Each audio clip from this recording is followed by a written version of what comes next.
Strategic Planning Group at St. James. On behalf of my colleagues, especially Brandon Tully, Suter Curran, Pam Jenkins, Watson Barnes, and Catherine Kamick, I thank you for watching our video presentations of the strategic plan for our church. Today, we conclude our work with this review.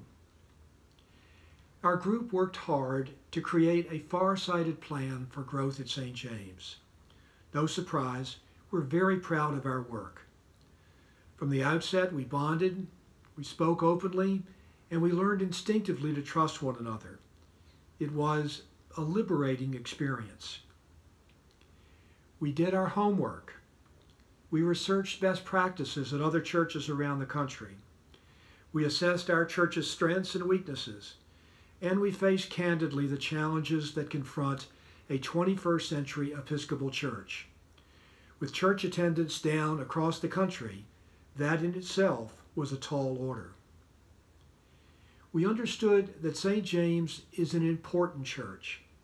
Founded in 1729, it is one of the great old churches in America. And so, we exhorted our church to excellence. St. James Parish deserves true excellence in everything we do.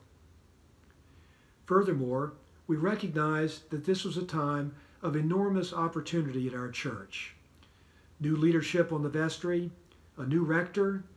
We wanted to seize the moment, capitalize on it. And now that we have seen Philip Craig, we envision that moment even more clearly. Our vestry has agreed. Steve Thomas and Jane Martin were all over it. They praised our plan and organized the vestry to implement it. They are doing that work, the heavy lifting, right now. Our plan begins with a mission statement. We aim to build community through ministries that strengthen our faith. And a vision statement, to welcome all to grow in love of God and neighbor. Honestly, if we'd stopped right there, we knew that in 3 years, St. James Parish would have grown a lot.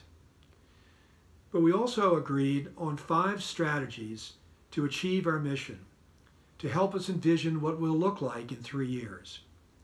In simple terms, we want energized worship in the pulpit, the choir stalls, and the pews. Enhanced ministries, more participation in service to one another and the community. A fully utilized campus to take care of our beautiful church and to share it with others. Increased financial support to fulfill our responsibility to one another and the community. Finally, sincere welcome for others, kindness and warm-heartedness to people to join us, especially as Wilmington grows and prospers. Simply put, energy, participation, hospitality, generosity, evangelism. Aren't they the qualities or virtues to which any great church, our church, should aspire? But we'll do so in our own distinctive way, and not as the copy of some other church. Our plan for St. James is about growth, not change. We must be true to ourselves. I'll conclude with this. Because I myself love tradition and history, I attended and taught at great old schools and universities, and I've always worshiped at great old churches. As the headmaster of a boarding school founded in 1851, I used to say that institutions like it are grounded in a fundamental paradox. We all want them to be truly excellent, real leaders in the 21st century, at the same time that we want them to be exactly the same as they've always been. As with all paradox, there is, at the core of this one, real truth.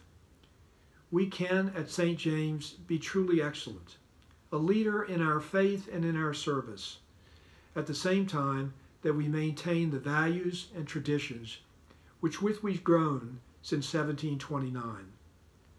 With God's will and hard work, we can do both. On behalf of the Strategic Planning Group, I thank you for your interest in our strategic plan, and we thank you for allowing us to serve St. James.